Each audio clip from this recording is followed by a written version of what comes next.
Right now, let's check in with Turning Point's White House correspondent, Monica Paige. They're at the White House. Monica, how you doing? I'm good. It's a beautiful day here at the White House. Finally, no more heat, so we're not sweating as much as we used to. I So was we're just going to good. say, you seem to be in like the 6 weeks on opposite sides of summer where Washington, D.C. is gorgeous, and then it turns into hell on earth and then a frozen, also hellhole. It's Yes. at least as me, it's my perspective as a Californian.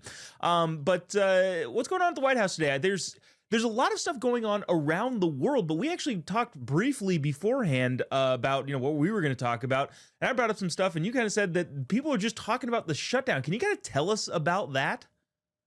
Yeah, I mean, the main focus here at the White House, as it stands, is always the government shutdown. For like the past couple days, it's all about the government shutdown. You Hmm. could talk about other news, and of course, there was a press briefing this afternoon talking about some other news of the day. But the main takeaway, the main highlight, the main mood on the ground among other reporters here, they're all talking about the government shutdown. I mean, here and there, you can hear other news, like we were discussing about that narco terrorist boat that killed four off the coast of Venezuela. Again, this is probably about the fourth or fifth boat this administration has completely nuked. But this administration, I mean, sorry, these reporters here at the White House aren't really focused on that. They're focused on the government shutdown. They're focused on the Democrats. They're focused on the Republicans, trash talking each side, respectively. So that's really what's been happening here. Aside from it being pretty quiet, that's what the mood is.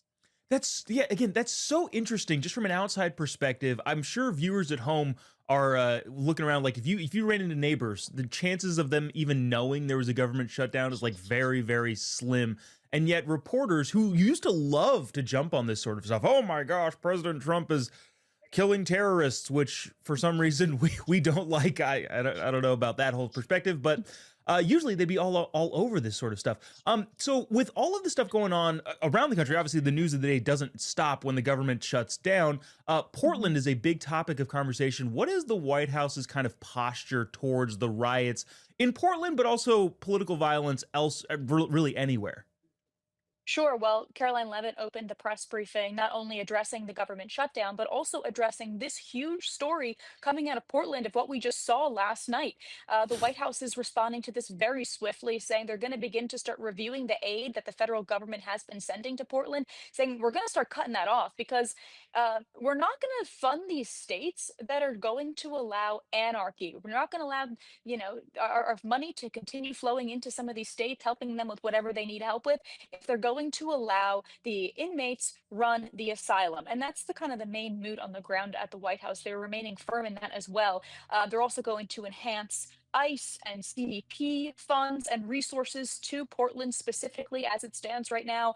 And Caroline Levitt said what happened to Nick Sorter last night should concern everyone. But unfortunately, for a lot of these reporters, they don't go on the ground like reporters like us or Nick. They're in their climate controlled rooms, whether that's below the White House working or in their studio. So they don't really know what it's like to be covering something like this. Like, some of our teammates on front lines do. They're on the ground with microphones, they're on the ground covering, I don't know, they're getting punched, they're getting assaulted. It's crazy. And the White House is saying no more. And it's kind of funny to see, some of the reporters also turning a blind eye to what happened to Nick Sorter, because that could have happened to any of us at Turning Point or at front lines, which is really crazy to me.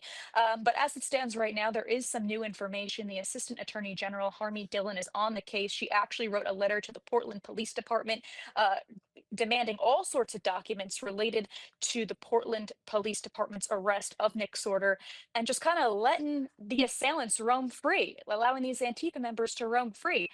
So there's got to be an investigation. I know they're looking into it. Pam Bondi's also on it as well. So we're definitely going to be following this pretty closely, especially because it hits close to home. Nick Sorter is a friend of ours. Totally. I just had dinner with him the other week. And also too, just to not bearing the lead here. I'm sure people have heard about it if they're watching this, but yeah, a reporter journalist just arrested for really no particular reason. We have the whole video in context. We weren't really necessarily Mhm. talking about this right now, so we don't have it to play for you at the moment, but you can find it online. It just kind of wandering around, then gets mobbed by a bunch of Antifa people, pushes them off because that's what you should do, and then gets arrested for his troubles because that's the way, like you said, adequately, the inmates running the insane asylum. That's what it's like over there in Portland, unless of course the reporters take a picture of a nice green park. and therefore say this is Portland, and don't turn the camera around to Antifa. You had one last thing to say. No, that's it. You Okay. took the words right out of my mouth. This is I think it's the tone deafness among a lot of the reporters at the White House regarding the situation is kind of baffling to me. So of course, like we stand with Nick Sorter. God bless him. I hope he continues doing this work, and don't let this deter him from continuing to do all the good work that he does. I can't imagine that it will in the slightest. Monica Page, Turning Point's White House correspondent, thanks so much for talking with us. Have a great weekend. We'll see you Monday. Thanks, Joe Bob. Have a great weekend. Thank you.